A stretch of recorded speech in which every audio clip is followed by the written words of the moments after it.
نحمدہ ونصلی ونسلم علی رسولہ الکریم اما بعد فاعوذ باللہ من الشیطان الرجیم بسم اللہ الرحمن الرحیم ولا تقولوا لمن يقتل فی سبیل اللہ اموات بل احیاء ولکن لا تشعرون صدق اللہ مولانا العظیم و صدق نبی الکریم الامین مولایا صلی وسلم دائما ابدا علی حبیبک خیر الخلق کلہم۔ درود پاک پڑھیں تاکہ برکت ہو جائے۔ الصلاۃ والسلام علیک یا رسول اللہ وعلی آلک وصحابک یا نور اللہ۔ الصلاۃ والسلام علیک یا نبی اللہ وعلی آلک وصحابک یا نور اللہ۔ تمام طرح کی تعریف و توصیف اللہ رب العالمین جل جلالہ و من والہ کے لیے، جو ہمارا خالق ہے، ہمارا مالک ہے، ہمارا رازق ہے۔ دنیا کے تمام سمندر سیاہی بنا دیے جائیں اور روئے زمین پر جتنے بھی درخت ہیں ان کی کلمیں بنا لی جائیں اور تمام جن و انس مل کر اللہ کی تعریف لکھنی شروع کر دیں، سیاہیاں ختم ہو جائیں، قلم ٹوٹ جائیں، مگر اللہ کی تعریف ختم نہ ہو۔ درود پاک اس ہستی پر جو ہمارے درودوں کی محتاج نہیں ہے، اللہ خود ان پر درود بھیج رہا ہے، اللہ کے فرشتے ان پر درود بھیج رہے ہیں۔ حمد و صلات کے بعد نہایت ہی واجب الاحترام حاضرین و سامعین کرام، السلام علیکم۔ الحمدللہ ہمارا یہ ماہانہ اجتماع ہر ماہ رواں کی پہلی اتوار کو نماز عشاء کے بعد مسجد حاضہ میں ہوتا تھا، اور پھر وہ جس طرح دنیا پوری ایک تشویش اور شش و پنج کا کار ہو گئی، کاروبار حیات ٹھپ کر دیے گئے، تو وہاں پر جہاں اور لوگ متاثر ہوئے، ہمارا یہ پروگرام بھی اس سے متاثر ہوا۔ الحمدللہ اللہ تعالیٰ کے فضل اور توفیق سے پھر ایک مرتبہ یہ رونق بحال ہوئی۔ اللہ تعالیٰ ہمیں ہر قسم کے موذی مرضوں اور ہر قسم کے موذی وائرس سے محفوظ فرمائے۔ ہمارا یہ پروگرام ہمارے نہایت ہی محترم متبرک شخصیت، میری مراد قرۃ العیون والصلحاء حضرت مولانا پیر محمد اشرف القادری الرضوی دامت برکاتکم العالیہ ہے۔ اللہ تعالیٰ ان کا سایہ تا دیر ہمارے سروں پر قائم و دائم فرمائے۔ ماہ محرم الحرام یہ اسلامی سال، اسلامی کیلنڈر کا پہلا مہینہ ہے، ماہ محرم الحرام۔ اسلام چونکہ ہجری سن سے جو ہے وہ اپنے سن کا آغاز کرتا ہے، تو اب 1442 سال ہو گئے ہیں رسول اللہ صلی اللہ علیہ وسلم کو ہجرت فرمائے ہوئے۔ تو یہ ہجری سال کا پہلا مہینہ جیسے ہی آتا ہے، ہمیں عظیم قربانیوں کی یاد تازہ کروا دیتا ہے۔ یکم محرم الحرام کو ہم حضرت امیر المومنین عمر رضی اللہ تعالیٰ عنہ کی شہادت بیان کرتے ہیں، اور پھر 10 محرم الحرام کو، بلکہ پورا محرم الحرام کا مہینہ ہم شہدائے کربلا کا ذکر کرتے ہیں، اور ہجری سال کا آغاز جو ہے وہ ہمیں عظیم قربانیوں کی یاد تازہ کرواتا ہے۔ یعنی رسول اللہ نے جب ہجرت فرمائی تو وہ سارا منظر سامنے آ جاتا ہے۔ ذرا تصور کیجئے کہ گھر بار چھوڑنا، کاروبار چھوڑنا، اپنی زمین جائیداد چھوڑنا اور نئی جگہ پہ جانا، یہ کتنا مشکل ہے۔ ذرا آج تصور کریں آپ کو گھر چھوڑنا پڑ جائے، جائیداد چھوڑنی پڑ جائے، کسی دوسرے شہر میں جانا پڑ جائے، سب کچھ چھوڑ چھاڑ کے، تو کتنا مشکل ہو جاتا ہے۔ کتنی بڑی قربانی تھی یہ صحابہ اکرام کی۔ تو ماہ محرم الحرام کا آغاز ہوتا ہے تو یہ قربانیاں بھی، اور یہ جو راہ خدا کے اندر قربانیاں دی گئیں، یہ ساری یاد تازہ ہو جاتی ہے۔ اور لوگ اپنے سال کا آغاز کرتے ہیں، سن عیسوی کا جب آغاز ہوتا ہے تو رات کے 12 بجے شراب کی بوتلیں کھل جاتی ہیں، اور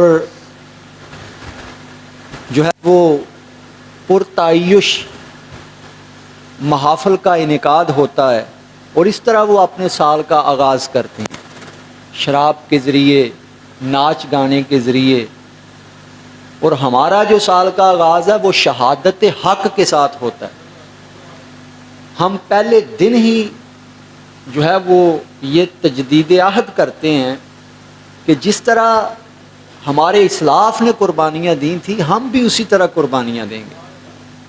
ہم نے جو سال گزارا وہ گزر گیا، اب جو یہ سال ہے اس سے ہم تجدید عہد کرتے ہیں، اور تجدید عہد وفا کرتے ہیں کہ اب ہم نے اللہ سے وفا کرنی ہے، اللہ کے رسول سے وفا کرنی ہے، اہل بیت سے وفا کرنی ہے، اور صحابہ سے وفا کرنی ہے۔ اور وفاداری کیا ہوتی ہے؟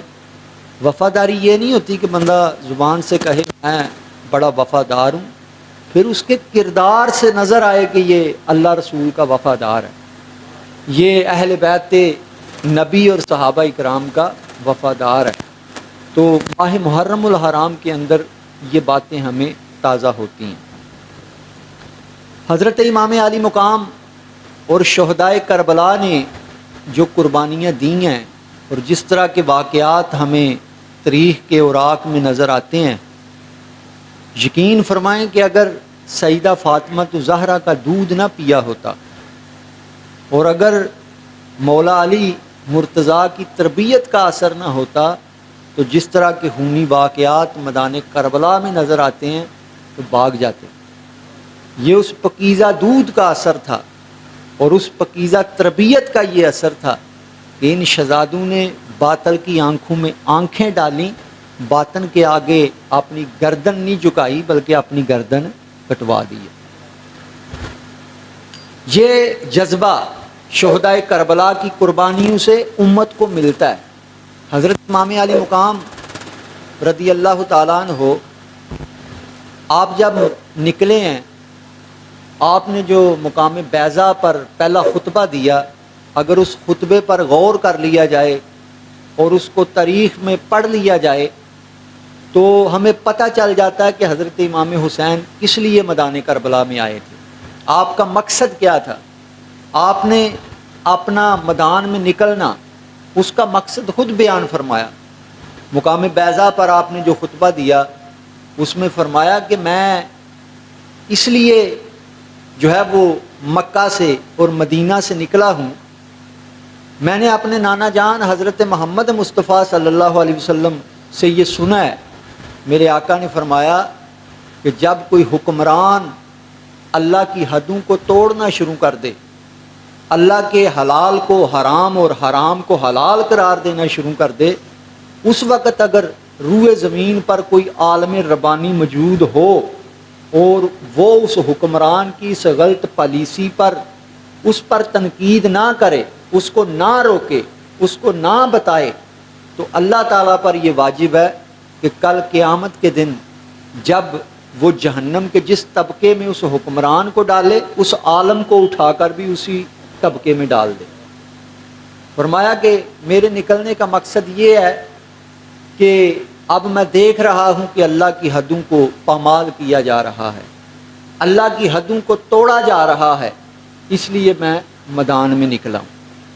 اب آپ اندازہ کریں کہ حضرت جناب معاویہ رضی اللہ عنہ، اور یہ اہل سنت کا عقیدہ ہے کہ کوئی بھی صحابی ہے اس پر تنقید نہیں کی جا سکتی، اس پر انگلی نہیں اٹھائی جا سکتی، اس لیے کہ وہ صحبت یافتہ ہیں رسول اللہ کے۔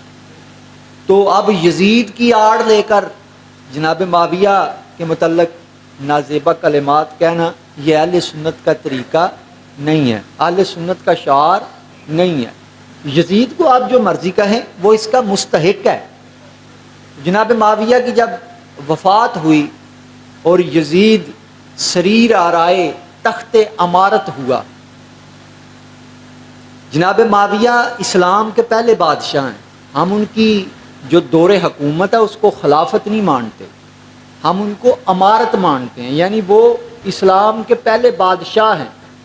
جو طریقہ خلفائے راشدین کا تھا وہ تھی خلافت، اور آپ نے اس کو امارت میں تبدیل کر دیا، تو ہم آپ کی دور حکومت کو بادشاہت مانتے ہیں، خلافت نہیں مانتے۔ تو حضرت جناب معاویہ جب وفات پا گئے، یزید سریر آرائے تخت امارت ہوا، تو اس نے خط لکھا گورنر مدینہ کو اور 5 شخصیات کا ذکر کیا کہ ان کا فوراً ان کی مجھے بیعت لے کر دی جائے۔ وہ 5 شخصیات کون تھی؟ نمبر 1 عبد الرحمن بن ابی بکر، نمبر 2 عبداللہ بن عمر، نمبر 3 عبداللہ ابن عباس، نمبر 4 عبداللہ ابن زبیر، اور نمبر 5 حسین ابن علی، حضرت امام حسین رضی اللہ تعالیٰ عنہ۔ اب یہاں پر مورخین نے لکھا ہے کہ یزید اتنا بے خبر تھا، اتنا غافل تھا اور اتنا سست انسان تھا کہ جناب عبد الرحمن بن ابی بکر تو اس وقت وفات پا چکے تھے، اور اتنی بڑی شخصیت دنیا سے وفات پا چکی ہے اور اس کو خبر ہی نہیں۔ وہ دمشق میں اپنے تخت اور تاج کے مزے لینے کے چکر میں ہے، اس کو پتہ ہی نہیں کہ اتنی بڑی شخصیت دنیا سے چلی گئی ہے، اور اس نے مطالبہ کر دیا کہ ان کی بھی بیعت لی جائے۔ چنانچہ گورنر مدینہ نے حضرت امام علی مقام رضی اللہ تعالیٰ عنہ کو پیغام بھیجا، تو آپ کو پتہ چل گیا، سمجھ آ گئی کہ جناب معاویہ وفات پا گئے ہیں اور اب حالات بدلے ہوئے ہیں۔ چنانچہ آپ گورنر ہاؤس گئے تو وہاں پہلے سے مروان موجود تھا۔ اس نے گورنر مدینہ کو کہا کہ اگر حسین ابن علی آج یہاں بیعت کر لیتے ہیں یزید کی تو فابہا، اور اگر بیعت نہیں کرتے تو پھر ان کو گورنر ہاؤس سے نکلنے نہیں دینا۔ اگر یہ بندہ بچ کے نکل گیا تو پھر اس وقت تک قابو نہیں آئے گا جب تک بہت بڑی خون ریزی نہ ہو جائے۔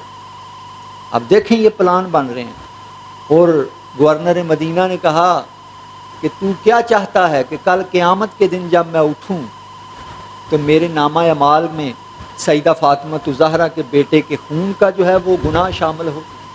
یعنی وہ لوگ اہل بیت نبی کی عزت اور عظمت کو جانتے تھے، لیکن جب اقتدار غالب آ جاتا ہے، حکومت غالب آ جاتی ہے، تو پھر انسان جو ہے وہ اندھا ہو جاتا ہے۔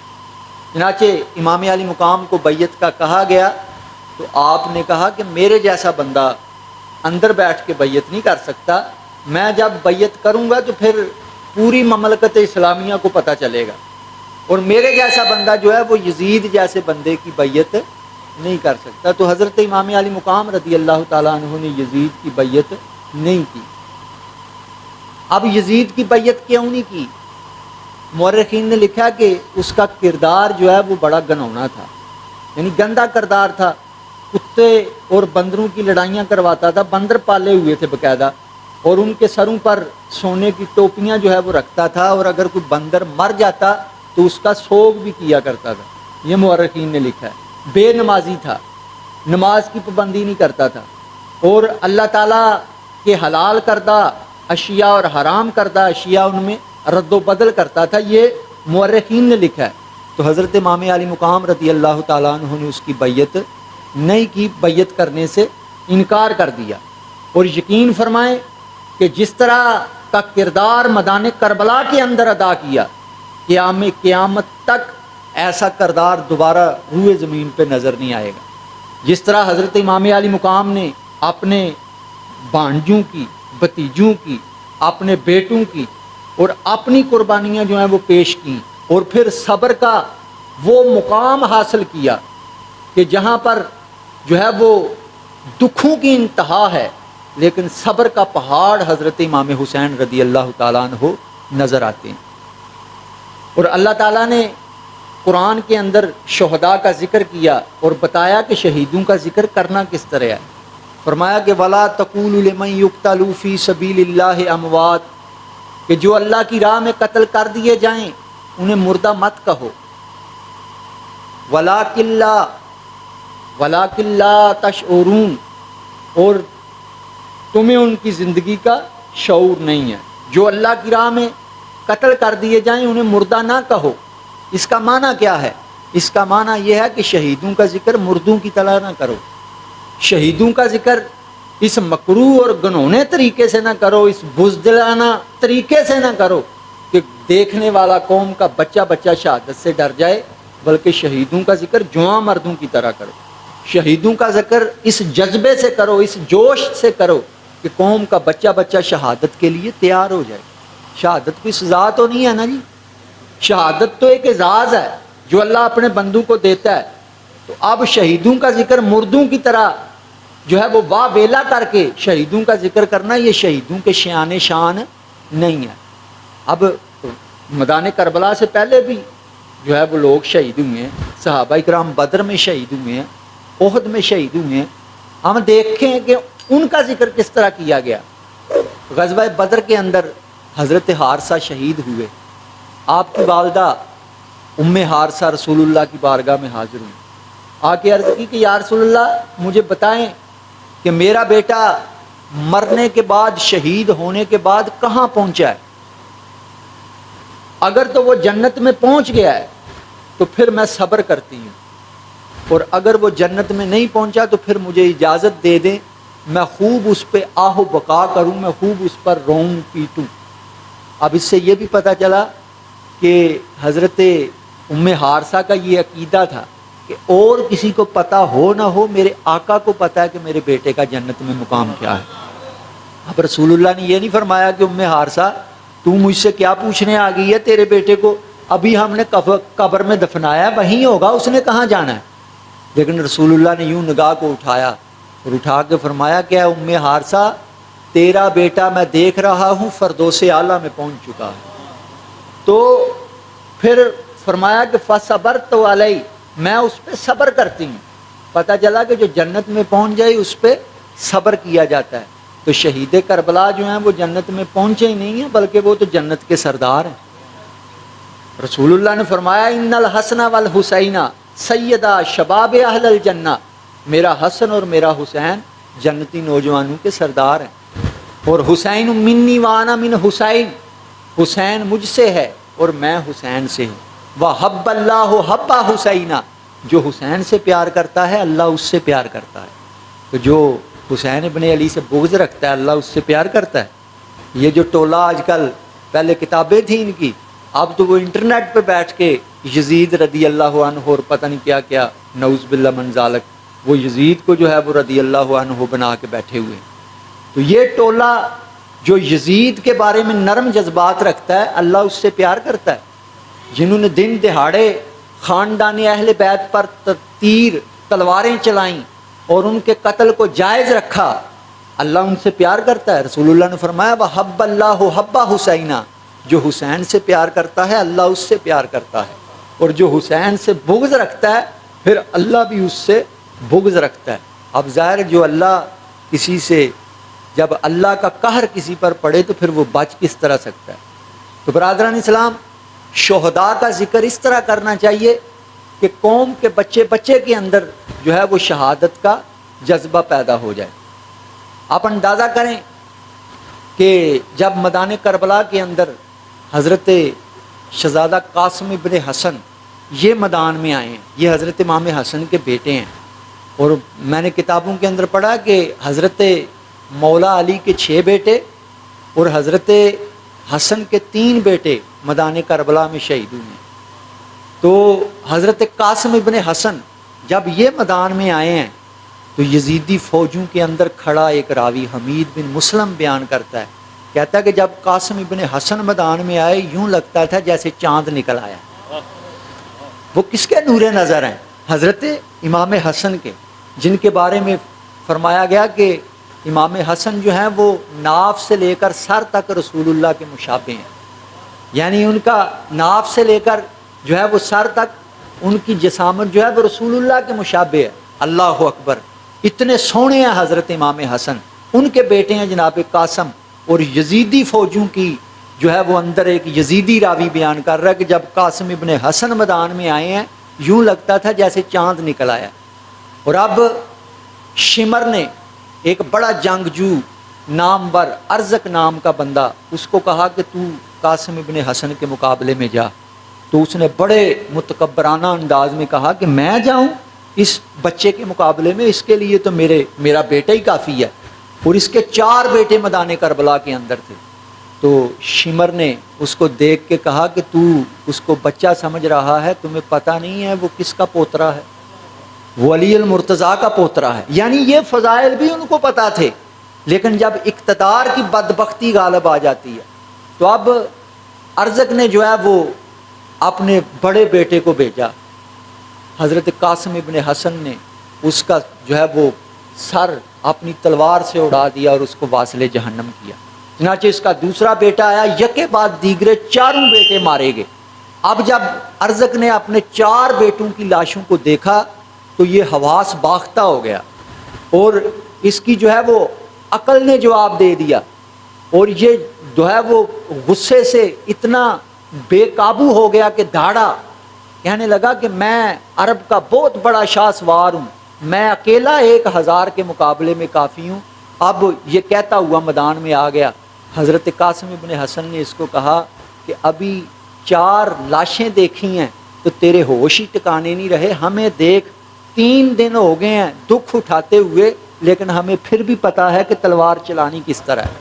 آپ نے فرمایا کہ تھوڑا سا تو نے دکھ دیکھا ہے، تھوڑا سا غم دیکھا ہے، تیرے ہوش ہی ٹکانے نہیں رہے، ہمیں دیکھ 3 دن ہو گئے ہیں کیسے کیسے دکھ جو ہیں وہ دیکھ رہے ہیں، لیکن پھر بھی پتہ ہے تلوار کس طرح چلانی ہے۔ تو نے تو 3-4 لاشیں دیکھ کر اپنے بیٹوں کی اپنے گھوڑے پہ زین ہی نہیں ڈالی۔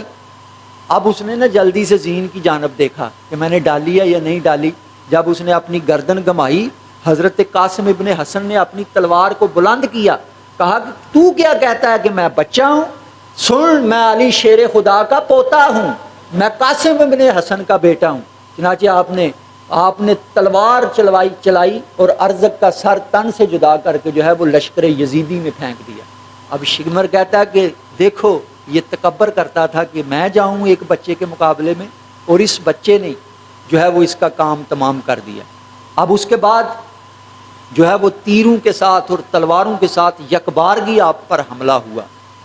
تاریخوں کے اندر آتا ہے کہ حضرت امام حسین نے جتنے بھی لاشیں اٹھائے ہیں وہ کسی کو سینے سے لگا کر خیمے تک لے کے گئے ہیں، کسی کو اپنے بازوں پر اٹھا کے لے کے گئے ہیں، لیکن جب قاسم ابن حسن کو آپ میدان سے لے جانے لگے تو آپ نے چادر کو بچھایا، آپ کے اعضاء جو کٹے ہوئے تھے وہ اٹھا کر چادر میں رکھے اور گٹھڑی بنا کر جو ہے وہ خیمے تک لے کر گئے ہیں۔ اس شفاقیت کے ساتھ قاسم ابن حسن جو ہے وہ شہید ہوئے۔ اس کے بعد حضرت غازی عباس ان کی شہادت ہوتی ہے، پھر شہزادہ علی اکبر، اور یہ اتنا قیمتی شہزادہ ہے حضرت شہزادہ علی اکبر، حضرت بی بی زینب سلام اللہ علیہ فرمایا کرتی تھیں کہ یہ شہزادہ اتنا خوبصورت تھا اور قرآن کی تلاوت ایسے خوبصورت انداز میں کرتا تھا کہ جب کبھی خیمے میں بیٹھ کے قرآن کی تلاوت کرتا یوں لگتا میرے نانا محمد مصطفیٰ تلاوت کر رہے ہیں۔ یعنی اتنے جو ہے وہ خوبصورت شہزادے ہیں حضرت شہزادہ علی اکبر۔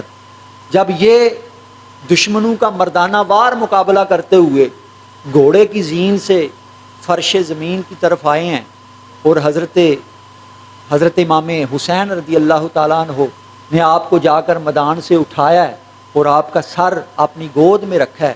آپ کا پورا جسم جو ہے وہ زخموں سے شرابور تھا لیکن چہرے پہ کوئی زخم نہیں تھا. تو جب آپ نے اپنی گود میں شہزادے کا سر لیا، دیکھا کہ آپ کی آنکھوں سے آنسو نکل رہے ہیں، تو آپ نے فرمایا کہ بیٹا میں صبح سے لاشیں اٹھا رہا ہوں، میں نے اپنے آخری وقت میں کسی شہید کو روتے نہیں دیکھا. میرے بیٹے تیری آنکھوں میں آنسو ہیں، تیری آنکھوں میں آنسو کیوں ہیں؟ کیا سوچ کر تیری آنکھوں میں آنسو آئے ہیں؟ تو حضرت شہزادہ علی اکبر نے کہا کہ بابا میں یہ سوچ رہا ہوں کہ اب میرے باپ کی پشت پر کھڑا ہونے والا کوئی باقی نہیں رہا. اونو محمد شہید ہو گئے، غازی عباس شہید ہو گئے، اور قاسم ابن حسن شہید ہو گئے، آل جعفر، آل عقیل، سارے خاندان اہل بیت کے نوجوان شہید ہو گئے، اور اب میں دیکھ رہا ہوں کہ میرے باپ کی پشت پہ کھڑا ہونے والا کوئی نہیں ہے. اب میرا باپ اکیلا رہ گیا ہے اور ہے بھی غریب الوطنی. تو میں یہ سوچ کر میری آنکھوں سے آنسو نکل رہے ہیں. اللہ اکبر. حضرت امام حسین رضی اللہ تعالیٰ عنہ نے جو جواب دیا، یقین فرمائیں کہ یہ فقط ایک تقریر کا جملہ نہ اسے سمجھنا، اگر اس جملے کو ہم اپنی زندگیوں میں اتار لیں تو ہماری زندگیاں تقوی کے رنگ میں ڈال جائیں. حضرت امام حسین رضی اللہ تعالیٰ عنہ نے فرمایا کہ بیٹا تو فکر نہ کر، جس نے خدا کو پا لیا اس نے کھویا کیا ہے، اور جس نے خدا کو کھو دیا اس نے پایا کیا ہے. یہ ہے سارا فلسفہ.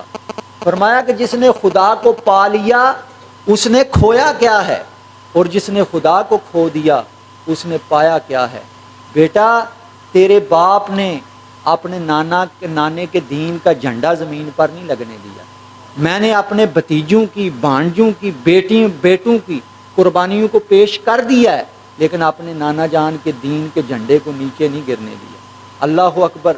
آپ نے فرمایا کہ جب جوں میرے بھانجے بھتیجے راہ خدا میں شہید ہوتے رہے میرا دکھ بڑھتا رہا. جب دکھ بڑھتا رہا تو صبر بھی بڑھتا رہا، اور جب صبر بڑھتا رہا تو اجر بھی بڑھتا رہا. بیٹا تم میرے دکھوں کو نہ دیکھ، میرے صبر کو بھی تو دیکھ. اللہ اکبر. آج لوگ کہتے ہیں جی صبر کہاں تک کریں، صبر ہم کہاں تک کریں. وہ میدان کربلا میں یزیدیوں نے ظلم کے ریکارڈ قائم کر دیے تھے. ہم کہتے ہیں اگر یزیدیوں نے ظلم کے ریکارڈ قائم کیے تھے تو حضرت امام حسین نے بھی تو صبر کا ریکارڈ قائم کیا تھا، اور آپ کا صبر جو ہے وہ قیامت تک یزیدیوں کے ظلم پر جو ہے وہ فائق رہے گا. یزیدیوں کے ظلم پر آپ کا صبر غالب رہے گا. حضرت امام حسین رضی اللہ تعالیٰ عنہ صبر کا پہاڑ ہیں. جو جوان بیٹے کی میت پر نہ رویا وہ حسین، جس نے سب کچھ کھو کر بھی کچھ نہ کھویا وہ حسین. حسین مر کر بھی زندہ ہیں، اور یزید جب زندہ تھا تب بھی مردہ تھا. تو حسین ابن علی قیامت تک زندہ ہیں، اور آپ کا کردار قیامت تک کے لیے انسانیت کے لیے منارہ نور ہے. اب یزید کسی شخصیت کا نام نہیں ہے. حضرت امام علی مقام نے یزید کے مقابلے میں نکل کر یزیدیت کو ایک کردار بنا دیا. اب یزید اگر کسی شخصیت کا نام ہے تو ہوا کرے. واقعہ کربلا کے بعد یزید کسی شخصیت کا نام نہیں، یزید ایک کردار ہے. یزیدیت ایک کردار ہے. قتل، ڈاکہ، چوری، زنا، ایک دوسرے کے حقوق پر جو ہے وہ ڈاکہ ڈالنا، کسی کو ناحق جو ہے وہ دبا دینا، کسی کا حق ناحق جو ہے وہ کھا لینا، یہ سب یزیدیت ہے. اور نماز پڑھنا، قرآن کی تلاوت کرنا، معاشرے کا عمدہ فرد بن کر جینا، یہ حسینیت ہے. اور یہ دونوں کردار آج بھی موجود ہیں. تو حضرت امام علی مقام رضی اللہ تعالیٰ عنہ نے شہزادے کا سر گود میں ہے اور کہہ رہے ہیں کہ بیٹا جس نے خدا کو پا لیا اس نے کھویا کچھ بھی نہیں. جس نے خدا کو پا لیا اس نے کچھ بھی نہ کھویا، اور جس نے خدا کو کھو دیا اس نے کچھ بھی نہ پایا. تو اب پیچھے سے جو ہے وہ آپ کو لاٹھی کی آواز آئی. آپ نے مڑ کر دیکھا تو حضرت شہزادہ علی زین العابدین یہ بیمار تھے اور اتنے بہار تھے کہ لاٹھی ٹیکتے ہوئے لاٹھی کے سہارے آئے ہیں، اور آ کر اجازت مانگی ہے کہ ابا جان، بابا جان ابھی آپ نہ جائیں، ابھی مجھے اجازت دیں. تو حضرت امام علی مقام رضی اللہ تعالیٰ عنہ نے فرمایا کہ میرا امتحان کربلا میں ہے اور تیرا امتحان جو ہے وہ کوفہ اور دمشق میں ہے. بیٹا میرا امتحان اور طرح کا ہے، تیرا امتحان اور طرح کا ہے. میرا امتحان میدان کربلا میں لاشوں کو اٹھانا تھا، اور تیرا امتحان دمشق کے بازاروں میں پردہ دار بیویوں کے حقوق کی حفاظت کرنی ہے۔ بیٹا میرا امتحان اور تھا، تیرا امتحان اور ہے۔ اور جب تم جو ہے وہ واپس مدینہ منورہ جانا تو جا کر میرے نانا کی بارگاہ میں سلام کہنا، اور میرے نانا کی بارگاہ میں یہ عرض کرنا کہ یا رسول اللہ، آپ کے نواسے نے اپنے بیٹوں کی، اپنے بھتیجوں کی، اپنے بھانجوں کی اور اپنی ذات کی قربانی پیش کر دیا، لیکن آپ کے دین پر آنچ نہیں آنے دی، آپ کے جھنڈے کو نیچے نہیں گرنے دیا۔ بیٹا میرے نانا جان کی بارگاہ میں سلام پیش کرنا، اور اہل مدینہ کو کہنا کہ جب کوئی سفر سے واپس آئے تو پھر اس کو کہنا کہ اس مسافر کو یاد کر لینا۔ جب کوئی سفر سے واپس آئے تو اس مسافر کو یاد کر لینا جو سفر پر تو گیا تھا واپس نہیں آیا، جو سفر پر تو گیا تھا واپس نہیں آیا۔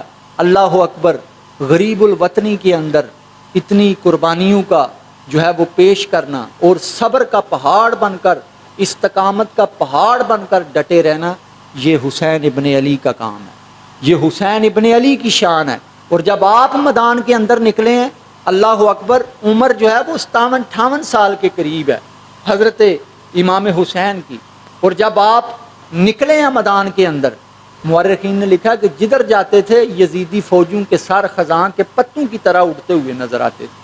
آپ کے جب یہ حملے انہوں نے دیکھے، پھر اعلان کیا گیا کہ اگر اسی طرح حملے ہوتے رہے تو یہ تو شام ہونے سے پہلے تم سب کو فنا فنار کر جائے گا، لہٰذا دور کھڑے ہو کر تیروں کی برسات کرو۔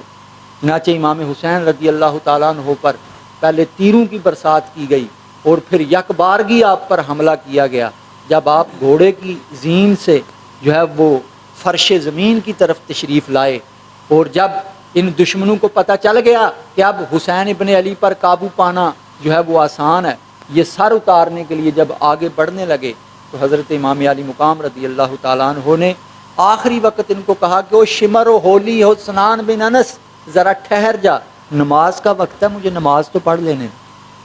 تو حضرت امام حسین رضی اللہ تعالیٰ عنہ نے دنیا سے جاتے ہوئے آخری جو کام کیا وہ کیا تھا؟ نماز ادا کر۔ اب اتنے زخم کھانے کے بعد پورا جسم زخموں سے شرابور ہے، جب آپ کی قمیض جو ہے وہ شہادت کے بعد اتاری گئی تھی تو کوئی جگہ ایسی نہیں تھی جہاں پر تیر کا جو ہے وہ نشان نہیں، یعنی اتنے زخم کھانے کے بعد اگر بندہ نماز چھوڑ دے تو کیا اللہ اس کو معاف نہیں کر دے گا؟